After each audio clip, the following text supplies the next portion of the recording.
Hello, book lovers. Welcome back for another edition of our monthly book club with Phil Svitek. That is I, and Marisa Serafini. That is her, or you. Um, Yep. and this month, for the month of February of 2025, we are discussing Howl's Moving Castle by Diana Wynne Jones. She is a classic fantasy author. Lots of great stuff, but we'll talk about her background. We'll talk about the book, obviously getting into various spoilers. And yes, it was made into a very famous movie by none other than Hayao Miyazaki himself. hmm We'll also kind of touch upon that. We'll touch upon the things that we're reading off the curriculum as well, and of course, give you a preview of what's coming up as well in the syllabus. See, I'm keeping everything like college themed. Syllabus. So formal. But a good place to start, of course, is just kind of initial reactions. So, Marissa, what did you think upon reading this book? I was excited to read this book because I knew about the movie more than I did the book. So, like reading book, I'm always into like action adventure, and fantasy adventure. We've covered a lot of those too. So I'm always excited to when it's like a bunch of disparate type of people put together on an adventure, like and they have like a destination or like some type of thing to that they're all setting out for. That's always fun. You're like, how do they get there? They all have to work with each other. So like a bunch of different personalities, ages, motivations. I think it was really fun to see like how everyone deals with quote unquote challenges, um, adversary. But it's really about like helping each other at the end of the day. That's the only way you can really win and accomplish things if you help each other. Yeah, So overall, I enjoyed it. Yeah. good. Yeah, I mean, it's definitely more geared towards kids, much in the same way like Wrinkle in Time, let's say. hmm Although this reminds me more of a story like The School for Good and Evil. Although that book's a little bit more mature, but sort of, in terms of the same whimsy, I would compare it more to that. Um, so yeah, and I again, given the movie, because that's the one I had seen a while ago, I was curious to know the source material, and I figured it might be fun. So, Yeah. and I've not read Diana's work before, but she is a very prominent figure in this. So, she was born in 1934. She passed away in 2011. She's a British novelist, poet, academic, literary critic, and of course, writer of short stories as well. So she primarily wrote fantasy and speculative fiction for children, young adults, often involving time travel, parallel universes, and realism. So hence why, like, also the comparison to Madeline L'Engle as well in her hmm work. Now, the interesting part is, I don't. We can talk about this if you felt this influence, but she did attend lectures by Tolkien and C.S. Lewis, which inspired her writing. So obviously, those are two big figureheads in the fantasy space for sure. Um, and then she coincidentally, or maybe not coincidentally, but whatever the more appropriate word would be there, influenced people like Philip Pullman. So he's known for, The Golden Compass, The Subtle Knife, The Amber Spyglass, that trilogy of books, Terry Pratchett, Neil Gaiman, and J.K. Yep. Rowling. So, and she's won many awards and stuff like that. And this book actually is part of like a series of three books, although they're not like overall like they're very self-contained. So there's the second one's called Castle in the Air. So it takes place in the same universe, but it's not, Howl, it's not Sophie, it's different characters in that same universe and whatnot. So that's a little bit of the background, but yeah, I guess I'm curious, like, what did you know about her going into this?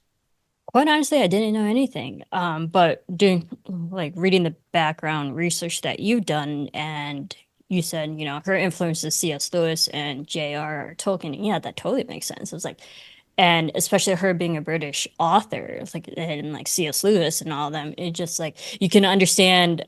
where she got her influence because, C.S. Lewis with, Lion, Witch, and the Wardrobe, like his kids, with the backdrop of the war going on, but going into a parallel universe world and like dealing with someone else's battle.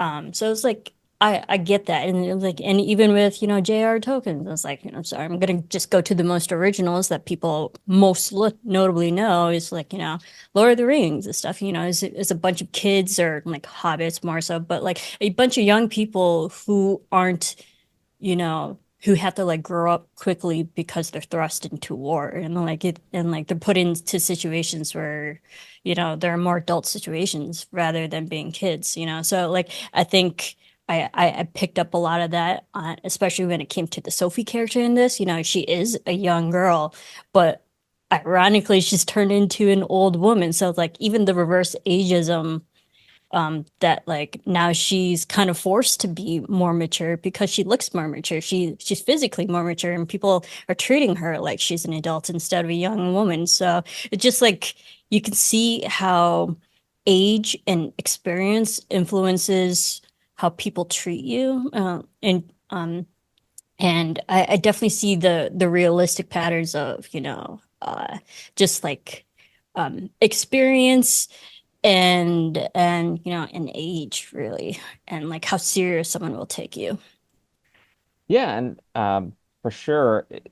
And it's got a lot of those various elements of familiar fantasy. So, in some sense, it kind of opens up.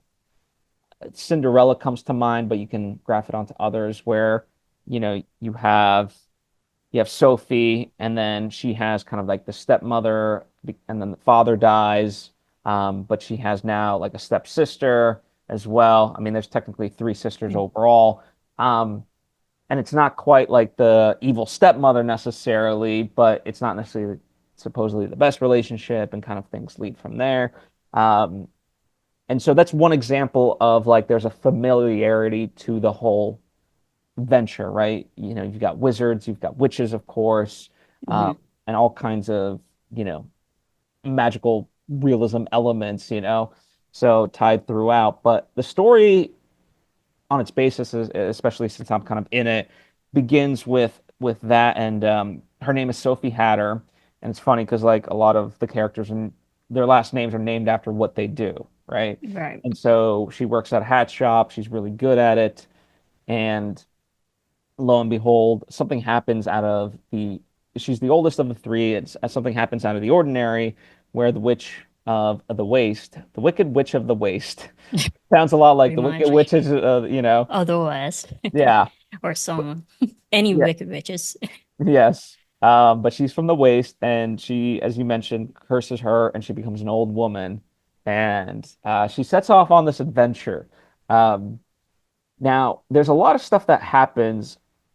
Essentially, well, one main big thing that happens is she goes out to seek this mythical person named Howl, who everyone thinks like he steals girls and then he kills them, Yeah. So like there's all this bad stuff associated with him, but she goes to seek him out because she thinks he can help essentially.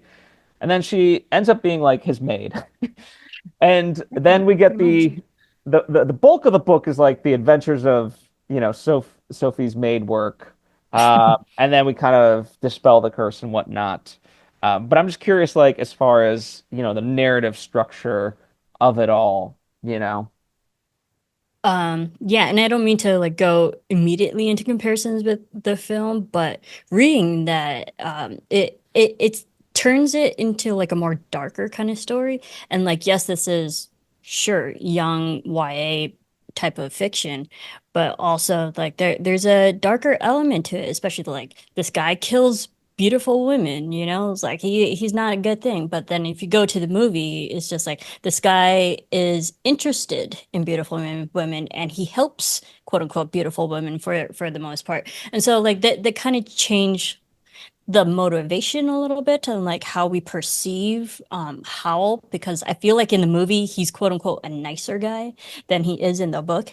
And that's where like in the movie you can understand why she would seek him out, because he does come across as a person who could help her. Whereas in the book it's just like you're really gonna trust your fate into this really creepy guy that like people already don't know. So there's like the unsureness of her adventure, how she starts actually. But yeah, I totally agree. It's like the bulk of the book is just like her mundane task, and like every single day, I'm like, quite honestly, there were a lot of times I was like, okay, when is something gonna happen? Yeah. She's cleaning this, she's cleaning that. I was like, but like we're not seeing Howl anywhere, you know? So I was like waiting for the adventure to happen. Yeah, I mean, it had, the Howl portion, certainly sort of the beginning, kind of felt like Beauty and the Beast-esque, right? Yeah. Where, she's this damsel and she needs him or whatever, and they kind of form this pact. But really, I mean, as far as her, the whole notion is that she makes this bargain with Calcifer, who is essentially a demon fire that speaks, literally. Yeah. And so that's what kind of keeps this moving forward. And there are those insertions throughout the whole book of, Calcifer being like, so when are you going to break this curse? You know? Right. And kind of like, I think that's like us as the audience of like, yeah, when we get on point. Because I see the elements definitely working, but yeah, it definitely was much more sort of whimsical and taking its time rather than, okay, point A to point B to point C. This was like, we're going to go with point A and we'll get Yeah. to point B later. Eventually. But first, let's see what's like A and a half, you know?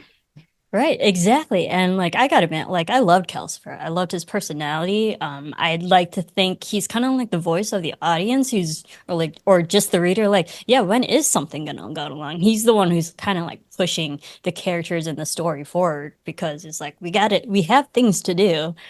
And that's where I was kind of getting, I was like, when is something gonna happen? And Calcifer is the one who's like always reminding Sophie, is like, we gotta do this, we gotta do this.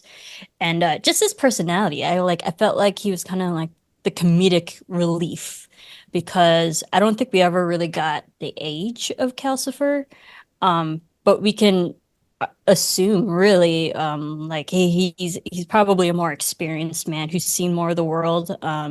But he's also like in this jaded part of his life. He's like, I just want to get this spell, broken and like get back to my life, he's like one of those people you just kind of feel for. He's like, well, let me just like get out of this situation and stuff like that. Whereas like Sophie has so much time, quote unquote, in her life that she doesn't have to worry about things like that. And Calcifer's just been stuck in it for so long, he just wants to get out. So I understand he's the one who's like pushing the plot forward, really. Yeah, I mean, his literal job is to just be fire, right? And like keep the Hmm. castle moving, cook food for them or whatever. And yeah, it's kind of funny because initially Hal's like the only one who can make Calcifer do anything, and then Calcifer is working for Sophie. And then of course there's Michael, the young apprentice, who's just not necessarily scatterbrained, but definitely has that nervous energy always. Yeah, but like I did enjoy the young apprentice because he had that kind of ignorant kind of but freeing kind of personality too. It's like you can't hate him because he is just a child trying to do adult things. Like he's trying to learn all this magic even though Howell's not around to like properly mentor him and stuff, but like he's using Howell's name and influence to get his way with other people. um but like, and he's just like another young person stuck doing adult things. And but he sounded more like full of more wiser than he should be at a kid his age. Yeah, I mean, he's essentially forced to kind of in many ways be the adult because Howell just clearly is not it necessarily. And Yeah. that's what we come to learn is that Howell's reputation is all kind of made up because he's essentially avoiding all the things he has to do in his life. One thing I kind of want to ask you, so, regardless of we're not going to make this about J.K. Rowling, but we will make it about Harry Potter and the Sorcerer's Stone. Because Hmm. I'm curious, like, because that first book, especially, there's a main through line, right, for sure, but obviously there's a large middle chunk that seemingly doesn't move the plot forward for all intents and purposes, and yet all the pieces end up fitting together by the end, right? And when you look at the Right. totality of this book, um, it does happen, right? There's all these seemingly side plots and little puzzle pieces that we get that it's like, where's this going? But they add up. And I'm just kind of wondering from your perspective, um, because I know obviously you and I both share a huge affinity for the Harry Potter series. Like, what is the difference, I guess, Yeah. of I why we think found out? it's Yeah. Yeah, I think like Harry always has this, looming threat over him. People are constantly reminding him like, "Hey, this guy did something bad to you." And now he's actually like seeing things around him like there's like a longing jeopardy in play. So like I think that's his motivation. Um and then he's thrust into a world where he's also learning as he's going. He's learning the new ways of wizardry, and I think the kind of the same thing with this, why I feel like it wasn't going anywhere because it didn't feel like a big threat other than the wicked witch of the waste, yeah, she put a curse on them, but like no one's really chasing them. They're just in a moving house every day cleaning. So it's like, where is the looming threat? Is it the war? Is it this witch who, like, when we get to her later, she really doesn't turn out to be much of a threat either because she's her own pathetic character. So it's like, who's the real antagonist? I think Harry Potter world, Voldemort clearly is the one who's like constantly after Harry. But like this one, I was like, who are we supposed to be afraid of?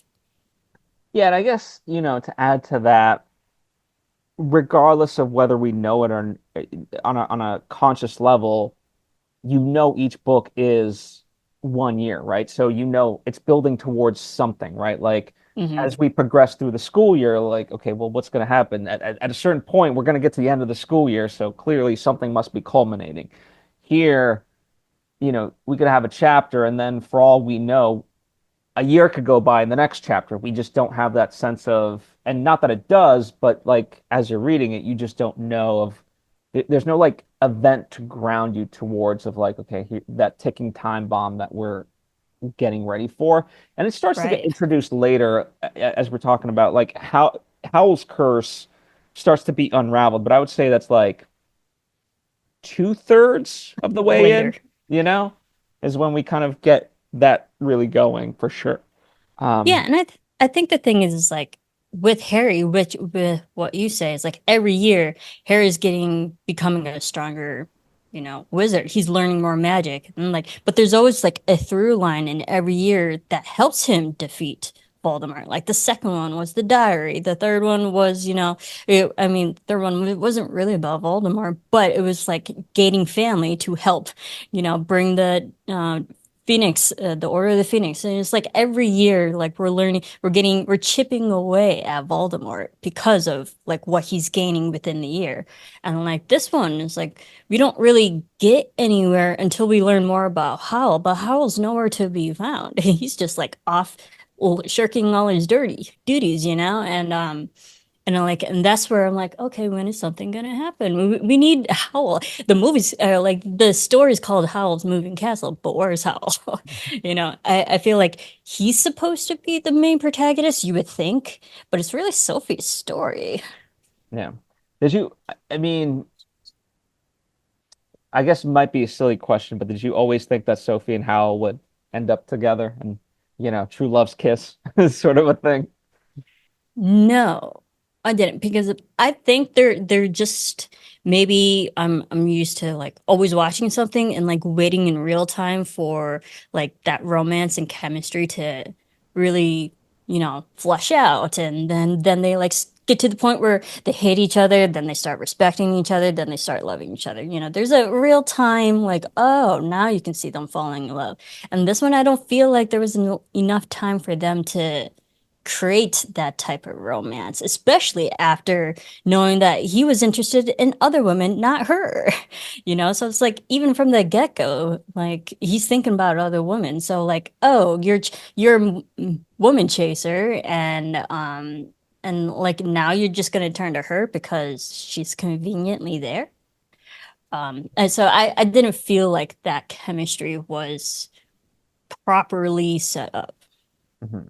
Yeah, I mean, by the end of the book, right, there's that explanation that ultimately, like, he always knew that Sophie was Sophie, right? He no different than they could, as the other person like smelled the stuff on his jacket that was like the love potion or whatever it was, right? He Hmm. knew that that was a witch's curse on her and that she wasn't really old and that that was actually Sophie, right? So yeah, I'm curious. Like I knew kind of where it was headed. Still, it would be very interesting. I don't know. Like I almost feel like I want a second round to read through it just to see and really study Howl for those moments to see because it feels like for the most part he's pushing her buttons deliberately with no Hmm. knowledge of who she actually is, even though supposedly he did. He does now. And I think it goes kind of goes back to the, Beauty and the Beast parallelism. It's like it's not on the what matters on the outside, it's what matters on the inside. And like you can see how knowing this information about Sophie already, not doing anything, but always kind of knowing that she's a quote unquote beautiful woman inside and out, not really out, but currently not, the physical appearance. So I think it's like he respected her, I guess, in that way, like all along, but he didn't really play off with those emotions until it was actually convenient to the end, because he was busy looking at and like chasing other women. I mean, literally her sister. So, Yeah, um, exactly. so there's two sisters technically. There's Letty and Martha. But, one goes to one place and one goes to another, and they don't like where they're at, so they create this like look-alike potion and switch. And then it's like Letty Martha, Martha Martha Letty. Letty. And thankfully, like just by location, we kind of know who's what. But then it's funny because also Michael has a crush on Letty, but not Letty. Hmm. Uh, and then Hal, of course, has a crush on Letty, the real Letty, I think. Yeah. And then, he gets frustrated when it's like, oh, it's not the Letty that I think and know, or like you think and know. Like it is literally like confusing people. And like that is where it's like, okay, so who are you really interested? It's not Sophie, it's Letty. And that's the unfortunate part because like he spends the most, if not the entire book, chasing another woman, and then he ends up with Sophie. So I was like, I don't know. Um, and I think maybe it's like the perceived notions or like what they've already told us about how that like he was it eats hearts and stuff like that, or just kills women. Maybe I'm mixing the movie and the book, but like he doesn't treat women all that well. We'll just say that. And so and then like by the end of that and how he treated quote unquote Letty to Sophie, like, do you really deserve Sophie? Because she's just a good person and you're just kind of a jerk. And like you don't really deserve the girl at the end. Yeah. So Yeah, it is strange. Like, obviously, he's not who he says he is, but who he is ultimately, as Calcifer and Michael point out to us, like he gains interest in a woman, he chases her, and then as soon as she likes him, he becomes, oh, I don't like her anymore. mm, It's the chase of it all that fancies yeah. him. But, you know, again, if anything, it's got that magical element to it where like once he meets the right love, then he won't be that way, right? And Sophie is supposed to be that. And it's just one of those like out of all the things that we're shown, we're not shown much of that. And so we're just supposed to take it on its word, which and I think, as we speak, it's kind of interesting to note all of it because obviously it is a more of a book for younger kids. Hmm. I wonder if you and I read this as more the target audience, right? If we would have that sense of like, because kids, I don't think are always like going from A to B to B. I think it's much more an adult of Right. like, okay, what are we doing here? Meeting agenda, let's go. Don't waste my time. Exactly. No, I totally agree because I feel like Howl, the way he's acting, he seems like it's gonna sound terrible, like a teenage boy or like a young guy in his 20s who's just like chasing women, just because he wants to be in a relationship. rather than us as adults, you and I, who have now gone through like different relationships, now like enough and long enough to know like what we want out of people, like out of our partners. And he's just like doing it just for what do we call it, fun companionship. So I don't think we ever got the age of Howl either, but the way he behaves is very immature. He's emotionally immature. And so that's why I equate him to like a younger, probably an older teenager, younger guy in his 20s, heck, even early 30s. So I'm like, huh. But also, I'm not surprised because I don't want to generalize, guys, but like that is a very common thing just amongst people, just amongst age of like hell, even women do it too. We're just chasing people to see what we want, and whether they last a long time or not, it's like we learn something out of every relationship. And I think that's where Howl is right now. Just like he's not doing his actual duties as an adult. He's just trying to be a guy, just trying to be human in that way. Yeah, I mean, he's a very gifted prodigy, right? Like he's a byproduct, and he's this amazing wizard, right? Um, and he's kind of always had that, and because of it, unlike with Michael, right? Like not that we get the full backstory of Howl in that regard, uh, but like it's a lot harder for Michael to do these spells and stuff like that. Whereas for Howl, it seems very second nature. Like it's all just part. He was born with it, essentially. It seems like, Right. and because of that, yeah, there's a boredom factor to it. It seems, and yeah, he seems very like early 20s, and um, there's the whole like the king's after him to like, hey, please find my son who has been Mm-hmm. missing for pretty much a year. And Hal's like, oh, I don't want to do this. Boring. Like, well, you don't need it now. And like even going, I like comparing to the movie too, it's like even how was like just pretend you're my mother saying that like her son's cowardly, so then like they'll believe you and just leave me alone. Like he's making up excuses to literally still not do his job. So like that he's a very immature person. As talented as he is, as powerful as he is, I think that's his problem, is that like he does have the power. If he applied himself, he could really be an asset, especially for the war, especially like, but he's just a person who's just immature right now and doesn't want to do anything. Yeah, absolutely. Well, let's talk about so just some other characters in there. So Mrs. Fairfax is the one who trains Letty and helps Sophie. What did you think of her character? I mean, she shows up a couple of times, plays a bit of role at the end in helping everything for sure. I think it's nice when we have like a positive female character, I guess you can say, because especially when we had like the wicked witch of the waste, and who and then I think like even the mother, this like we started off the story with a bad, a negative and antagonistic kind of woman. So to have someone who's actually like genuinely helping Sophie along, I think that's good because she needs that. Because right now, like she's trying to rally her people, Calcifer and Michael and Howl, and they're just like not capable of doing all of it. And so like to have an actual outside helpful force, that's it's welcoming, I guess. Absolutely.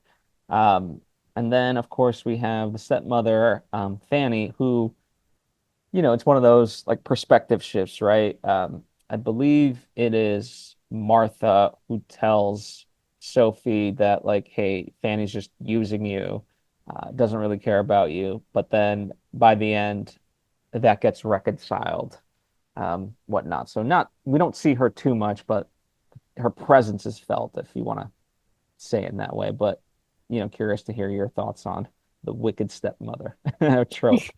Yeah, I think it's, it's always comes with that realization when, teenage kids or like just young people who like hate their authorities or like are trying to be rebellious or like or we've all been through that age where like we think our parents are like evil like they are the worst people ever, that they're only out to get you.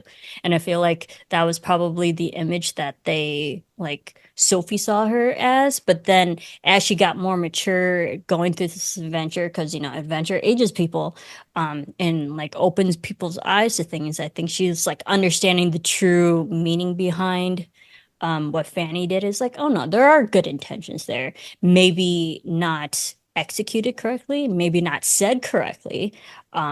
But if you like underneath it all, there like it comes from a good place, you know. Yeah, absolutely. And so I'm glad they were able to make up just a few. I'm gonna list off a few other characters, and then you can sort of pick and choose which ones you want to talk about. So we get um, we get Miss Angorian, who is the school teacher in Wales, and she is actually revealed to be the fire demon in disguise for the Witch of the Waste, which we also learned kind of through all that Calcifer was once a star that Howl caught and made a deal with. So the two Hmm. kind of tie in together that way. We have Percival, who was a cursed servant, later to be revealed the wizard and the prince that we are looking for. And then poor Mrs. Penstemon. Uh, so there was a lot of interesting names. But yeah, she was the one who actually trained Howl, and she ends up passing away, unfortunately. And that kind of oddly forced Howl to like really grapple with a lot of deeper ideas that I don't think he's ever done.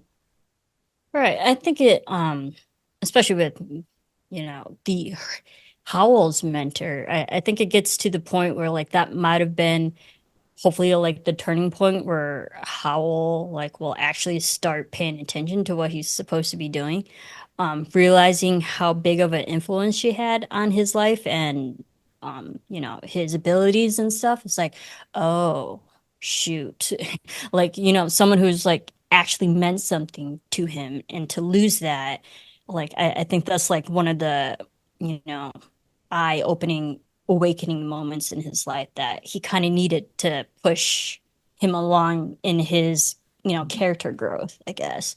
And usually we see that a lot when it comes to death. Especially if someone who was actually really important to Howell's character. So and yeah, and it's like Percival, like I loved how he kind of like came out in like what the last third of the chapter.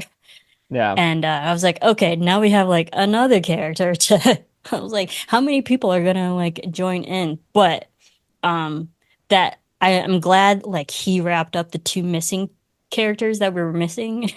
So I yeah, was like, okay, that makes sense now. Like everyone's having their purpose. They're serving their, they're making up their storylines. Like I get it. Like so like I think it was pretty fun to yeah, even though these characters like showed up later, they did have their purpose. yeah, for sure. So as far as the major themes, you know, we have fate versus free will for sure, because Sophie felt that she was always destined as like the oldest to have terrible bad luck. And Hmm. certainly when she becomes an old woman, seemingly years get cut off her life. She's got to solve for this and whatnot. And it's like, is that her fate or can she overcome it? Um, so, I mean, feel free to talk about Sophie because that's really what this is about, Right. her arc. Um, I like that because I feel like there are so many people who, especially when they're raised in a family business or just like when something has already been well established before them and like they're just kind of grandfathered into the system. They're like, did I really have a choice? It's like did I really have free will to be happy, or is like this is just what it was expected out of me because it's a family business? And I think unfortunately Sophie was in that position because she is the oldest. So naturally, like the most responsibility is usually on the shoulders of the oldest. So like she she's already burdened with that. And so I get her frustration. Like, this is life. This is all I'm gonna be doing. I'm just gonna be making hats every single day. That's, that's boring. That's not living. That's her doing her job, but that's not like her enjoying life. So I found that very realistic. And when this unfortunate curse got thrust upon her, she realized she can change her fate. She can actually do things to like make her life adventurous. Just because something happened to her doesn't mean she can't change the outcome. So I did like that, and that was one of the big lessons that I think people can learn from, and that Sophie learned in this story. Yeah, and in a way, it also goes along with identity and transformation, right? Like when you just assign everything to fate and feel like it has control over your life, you just become a passive character. Whereas once you start to recognize, okay, what can I do? What are my skills and traits? Um, then you start to figure out yourself, and then obviously you feel like you have a sense of greater free will, right? Purpose. And for Hmm. Sophie, I mean, not that she was magical, but the power of words, she seemed to speak life into various things, right? And specifically with the flowers, like the more she spoke with them, the more she can make them bloom and everything else. So, yeah, I think they all kind of work hand in hand, um, Hmm. for sure. Absolutely. Anything else you want to kind of touch upon before we move on to talking about the movie version and some other? I want to hear your thoughts about the actual moving castle. I was like, yes, it's the location, but it's the story's not really about the castle. A lot happens there, but just to be thrust into this, like you said, magical, whimsical place where we usually have like that medium that brings our characters in between different worlds and stuff. And the Howl's Moving Castle is like, but even that thing has a personality of its own. It's a character in its own right. So, what were your thoughts of? Yeah, for sure. I mean, it's a very inventive thing, right? It's there's doorway, and depending on which way you turn the thing, you enter another part of the world, right? And it's always one of those things where it just depends how it's set up, right? So, and a lot of it is based on reaction. So if Sophie was like, "Oh my God, there's a moving castle," then Hmm. we, as the reader, would also be like, "Okay, this is unnatural." Now, the world is relatively grounded. It just also happens to have wizards and witches. Ergo, while a moving castle is not an everyday occurrence in this world, it's not outside the realm of possibility in the world, right? And Hmm. to that effect, so I think a big strength of the book is certainly its world building, and it manages to tie like there's Wales, and then there's all these other parts that could kind of be other cities we may know, but we don't know for sure because they're not cities we know, you know? Right. So it kind of blends the two elements together. But yeah, I mean, I loved the restrictiveness of the castle as well. Like you have these seemingly four very big personalities, right? Like it's almost like real world Hmm. in a magical moving castle, you Yep, know, pretty much. and they have to deal with it. And yeah, I mean, how they all kind of end up together is also just wild. I mean, it makes sense that Michael's the apprentice, but he also just kind of showed up. Hmm. Calcifer is there kind of on his free will, but he also made a dumb mistake. So he's like, I don't really want to be here. And then for Hal, Right. it's like, well, that's his home, so he's not gonna move, and he's just this messy pig. Yeah, and Sophie actively sought out Howl, which brought her to the castle, and now she's making a lie to stay at the castle.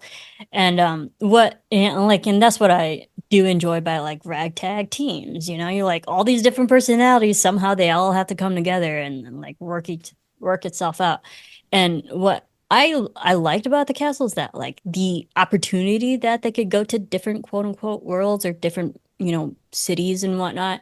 And it's like there's one where there's just like out in the open and then beautiful and stuff, and they can actually enjoy life in that way. And I feel like Howl stays there a lot. Um, and then there are other ways to get back to quote unquote reality, and that's what Howl is totally avoiding. But there's always like that through line that like this is always waiting for you. You can stay over here in your happy world, but like this will always be here. You can't just ignore it.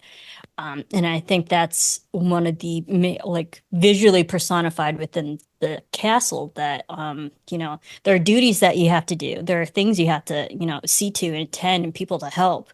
Just because you don't want to right now, that doesn't mean it doesn't go away. And I think someone in like who's still maturing in that way has to learn that lesson. Yeah, I mean, it's a very literalized version of you can run, but you can't hide. Yeah, Because exactly. the castle's always trying to move and hide, or yeah, run away, but it's like you can run, can't hide.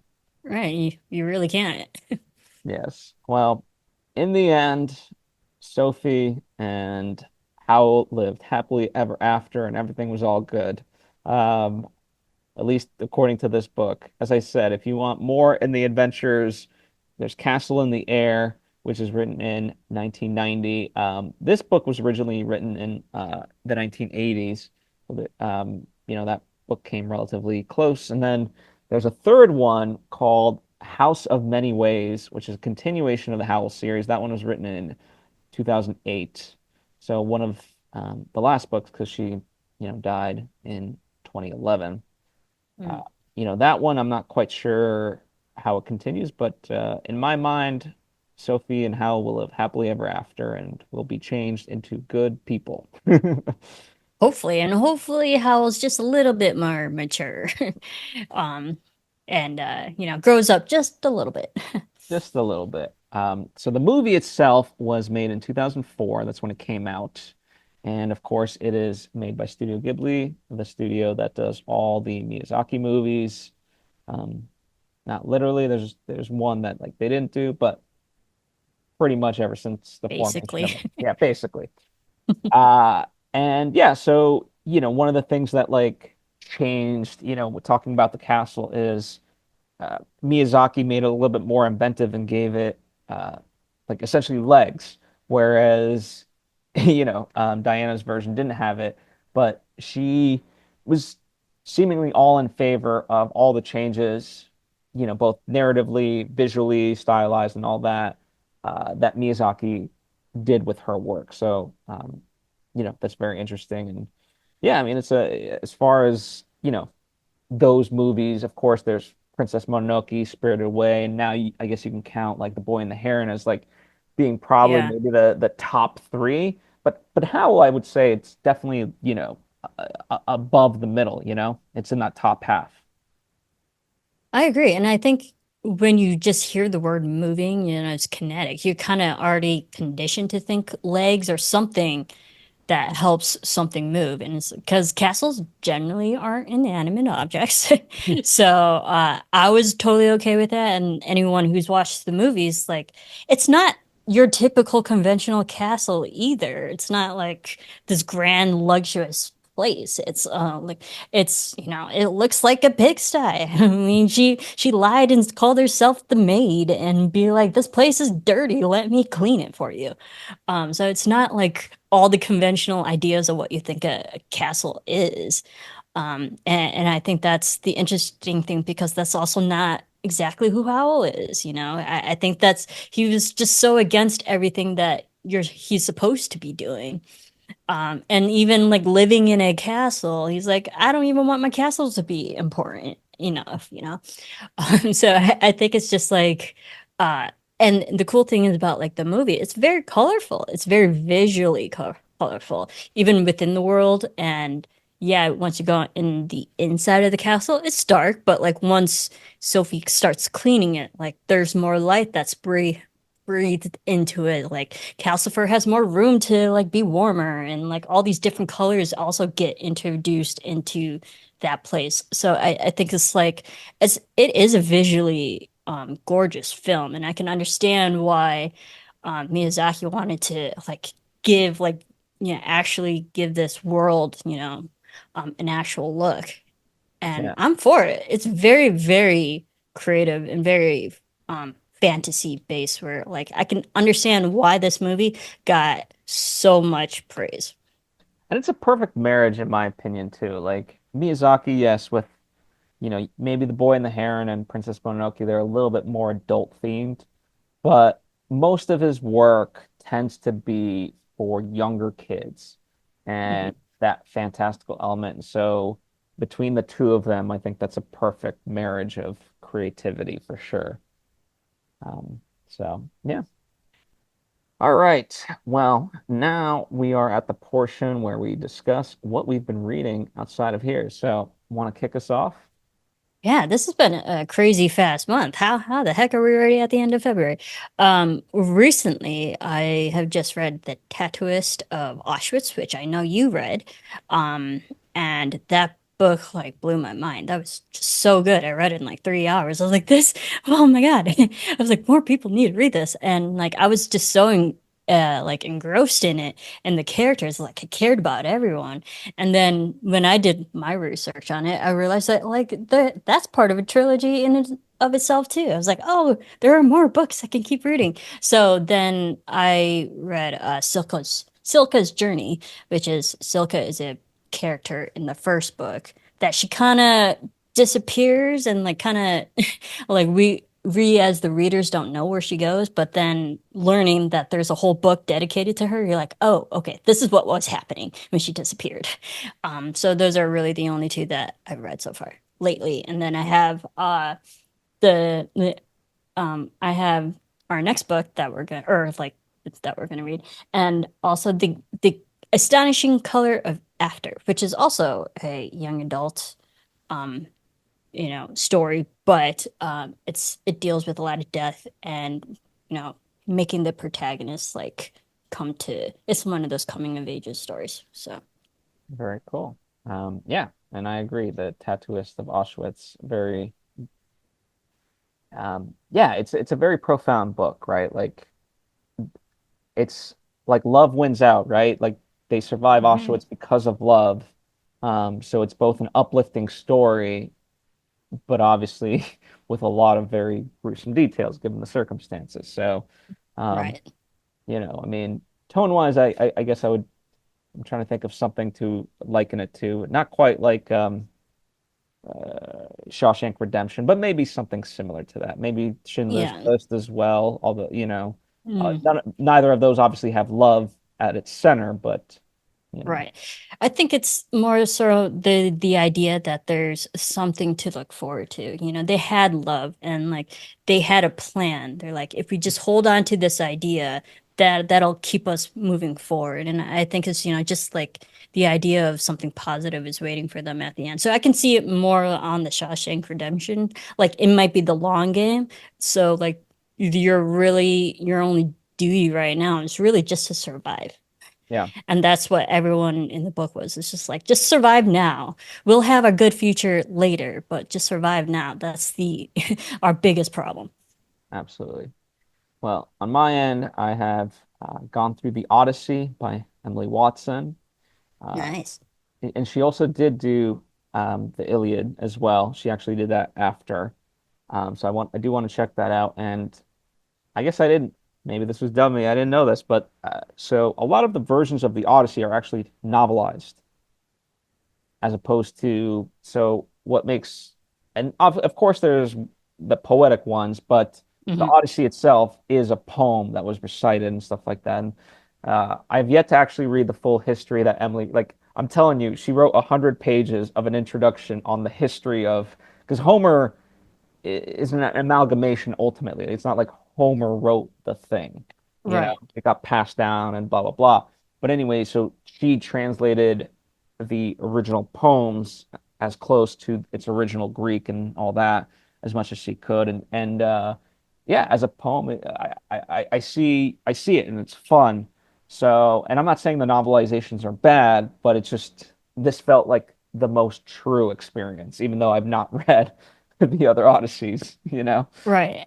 And what I love about, if for those who actually have read Odyssey and Iliad, like you said, it is a poem. There are like thousands of verses. It's like it's told in line form. There is a certain format of writing. And I understand why people novelize it because they have to add padding to it. They have to make it digestible for people. Um, so it's like when you pad it with like a more storyline and like more things and details involved, like people can stay engrossed in the world. Whereas feel like poetry is harder for a lot of people to grasp. Maybe that's just my perception, but I understand that like people can read novels faster and easier and comprehend them easier than poetry. Because poetry can get really ambiguous, it could be like multiple different interpretations, and they usually get changed from the original, especially with that. So I understand, like, if you put in a novel and just get like the main crux of the story that everyone understands, then yeah, then like sure. But yeah, that's why I feel like not a lot of people or more people should read Odyssey and Iliad because it is a difficult story just to read through on like the technical aspect of reading. Yeah. So yeah, I get that. But I mean, again, I have no point of comparison, but Emily did a fantastic job. So I loved the Odyssey. And That's yeah, good. you know, I think she made it very palpable. I get what you're saying for sure, and it's got that lyricism, but I never felt out of touch. You know, granted, there was a lot of Greek names, a lot of references to a lot of Greek gods that I'm like, some of these I've never even heard of. But you know what? We're just gonna keep it moving, and because I get it from the context. Hmm. So I love that it doesn't have to like spoon feed me. You know, it can just be. And then the other one that, so I did an audiobook version of this, so admittedly I didn't read it. You know, I know there's some like Mm. controversy around reading when it comes to audiobooks. So It's like, want to clarify, you know, I for those. won't say anything. Um, Hmm. so American Gods, and this is the 10th anniversary edition. It was read by multiple people playing the roles as well, so that made it.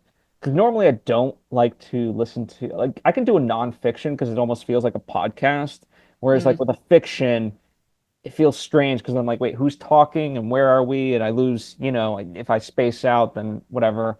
But I thought they did a good job with it. Now, the only unfortunate downside, so American Gods is by Neil Gaiman. You know, think what you will, whatever. I know he's controversial at the moment, but I was curious about it because of, you know, kind of this resolution. I was trying to see how they resolve their main plot point because I'm curious to for my own writing that I'm doing. So Hmm. it was kind of like a research assignment for myself. And the story is about this man named Shadow who gets thrust into this world of new gods and old gods in America, and you know they're essentially going to war. But as a story, I don't know. I was just a little bit let down. Like there's been a few times that I've tried to read it over the years, and then like, you know, every time I like forced myself to get a little bit further, but like I always got bored of it, and that's also partly another reason why I was like, if I'm gonna do this, might as well just do the audiobook. Right. Um, but it was a lot of like we're going through things, but and yes, they're moving the plot for sure, but it's always like the war is coming, the war is coming, and you know the thing's called American Gods, and when we get to the quote unquote war, and certainly the resolution, I was like, that's it. Hmm. So I don't know, I was unfortunately very let down by American Gods, but That's unfortunate. Was but it like anticlimactic in that way, or just not in a what you were expecting? in a sense, I mean, I think it was anticlimactic because it wasn't what I was expecting. But at the same time, I do feel vindicated for all the years that I did try to read it, where I was like, Mm. ah, this isn't for me, you know, because that sense of like, I'm, and maybe it's the Hollywood nature in me, but like, you give it a title like American Gods, I want to see some freaking spectacle. Right. This was much more introverted and like more talky in a way. And again, things Mm. happen, but it's just, you know, and Gaiman himself will say like it's a very polarizing book. Like people will either really love it or people won't. And I unfortunately was the one that didn't. Yeah. So, but glad I finally got through it. So, yay me. Yeah, I mean, like, and I get it. And I get there are stories where like we're just trying to read, and every once in a while we just have to keep going back to it. I remember years ago you made me return the American Gods book to the library. So I remember like you attempting years ago. So I'm glad that you finally got through it. Yes. Congratulations. That is a big win for you. And I think it's like, yeah, I totally understand like your frustration when you hear gods you want and war. You're kind of thinking like deities just like fighting out and duking it out to the death, you know? And like if you don't get that, that is upsetting. I mean, if you want gods fighting each other, you might as well just read the Poppy War series because Yeah. that probably has like way more action and stuff in it.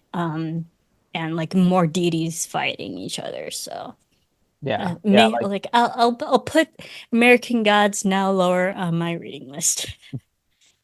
yeah, I mean, listen, you might like it, but yeah, it is definitely nothing compared to Poppy War. Like the amount of action in that trilogy, So even just the much. first book alone is just like, whoa, you know, Right. and whatnot. So, yeah.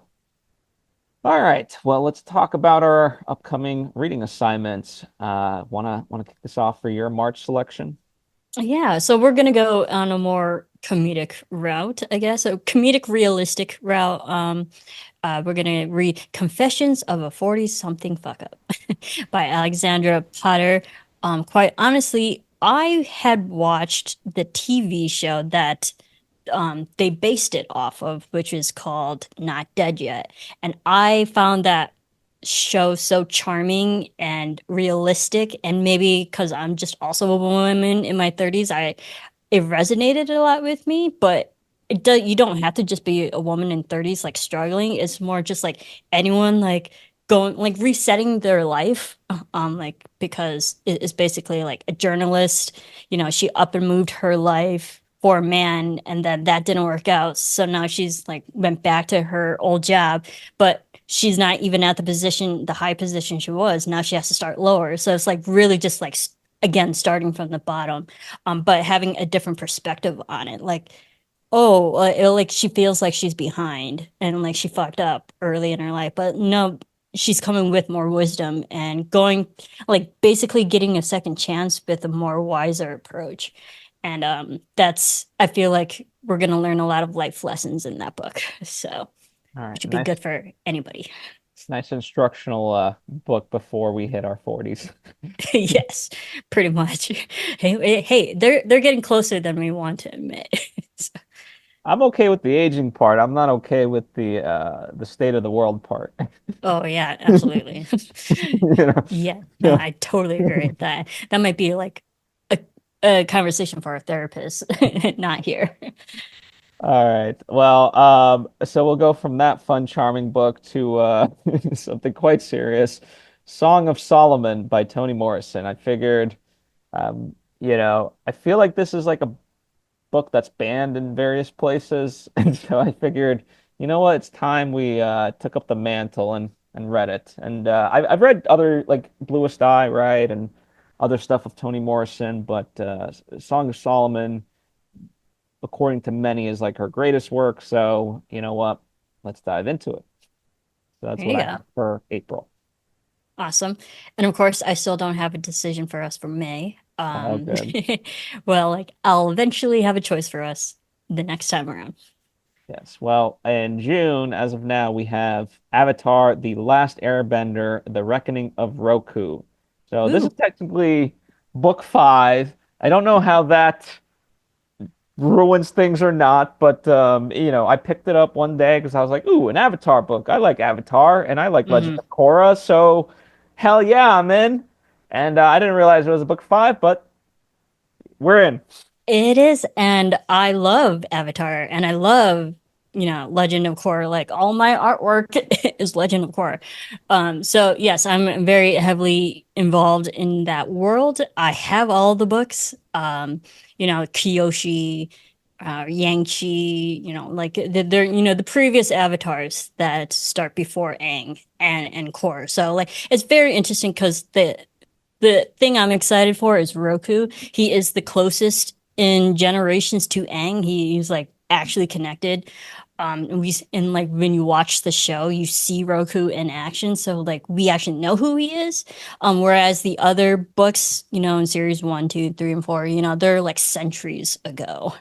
But this one's like actually closer to the general timeline that we were so familiar with. So this should be interesting to see how Roku effed up the world, that Aang effed up, that Korra had to fix. Now everyone's gonna blame Korra for the next Avatar series that's coming out. So it's just like there's always pros and cons to the avatars. Like what did they do right and what did they do wrong? But Yeah. I'm excited for it. I mean, they're human after all. So Exactly.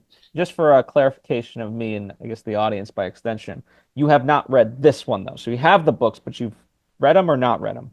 At least this. I have not read Roku as of Oh, yet, but I got all the books when they first came out oh, immediately, all right. pre-ordered, sent to me. So I'm this a big works fan. out. This works out. So it's a Yes. book that you own, but you haven't read it. So perfect. Yes. All right. uh Well, Exciting. that's what we've got going on. And of course, we encourage you to comment, let us know what you're reading, let us know what you thought of Howl's Moving Castle, whether the movie, the book, if you read other of Diana's incredible work.